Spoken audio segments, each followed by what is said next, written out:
Serge Wolfsberger a 46 ans. Il est né en Alsace, de mère alsacienne et de père inconnu. Il est élevé par sa grand-mère près de Colmar. Il y a quelques années, j'ai assisté par hasard à une représentation de Tu es ma mère, Du bist meine Mutter, de Joop Admiral. Un fils dialogue avec sa mère, mais la mère est jouée par le fils. J'ai eu un choc. Je voulais être ce fils. Ich bin auf dem Weg zu meiner Mutter. Je suis en route pour aller voir ma mère. La première fois que je me suis révolté contre ma mère, je devais bien avoir 12 ou 13 ans. J'étais au collège et tous les samedis après-midi, je devais aller faire des courses. Le samedi matin, on allait encore à l'école à l'époque. Et l'après-midi, je devais faire des courses. Les autres enfants étaient libres, pas moi. Je pensais, maintenant, je vais lui dire que je ne les ferai plus. Mère, je ne ferai plus les courses le samedi après-midi. Plus jamais. Elle fut anéantie. Wie kannst du so nur mit den Ramiettes reden? J'ai alors demandé à Richard Le Tertre de me mettre en scène dans cette histoire. Richard a accepté à la condition que je fasse le même chemin autobiographique que Yo pour écrire sa pièce à fait avec sa mère. Cette histoire pourrait commencer comme toutes les histoires. Il était une fois. J'ai été élevé par ma grand-mère dans un petit village d'Alsace. Je n'ai pas beaucoup vu ma mère durant mon enfance. Elle travaillait dans un hôpital à Colmar et rentrait rarement. L'école primaire occupait le même bâtiment que la mairie. Et dans la cour de récréation, les employés municipaux entretenaient un dépotoir. En fouillant dans un tas de papiers, je tombe sur un acte de naissance portant mon nom et celui de ma mère. Je lis Serge Wolfsberger, né le 5 avril 1960 de mademoiselle Marlène Wolfsberger, domiciliée à Fortschwihr, etc., etc., reconnu le 6 mai 1962 par monsieur Edgar Franz. J'avais bien saisi le début de la phrase, mais je ne comprenais pas bien le sens de la fin. Je questionne ma grand-mère. Oui, ce monsieur Edgar a connu ta maman à l'hôpital où il était jardinier.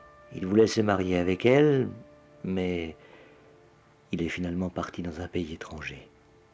Ce silence se prolongea quelques années, jusqu'à ce qu'un soir d'hiver, je décide d'aller rejoindre cet Edgar Franz dans les Hautes-Alpes, à Briançon.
J'ai commencé à écrire ce film dans la maison de Mutzig à partir des souvenirs d'une tante âgée de 93 ans, Marie Zahndbrecher.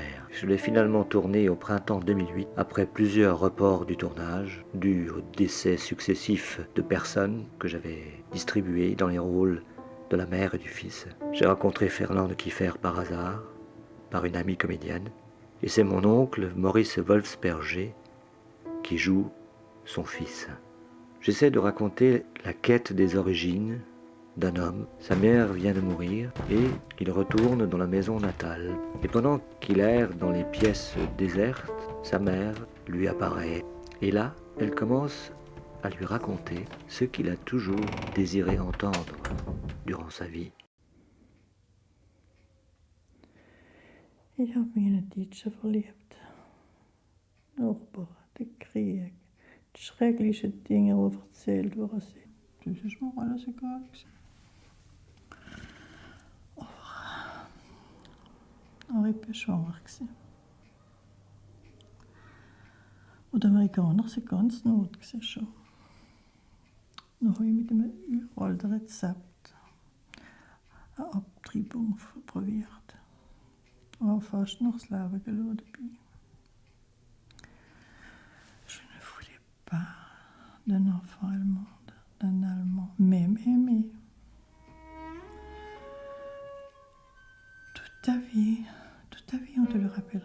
Toi, à moi, toute ma vie, on me le reprochera.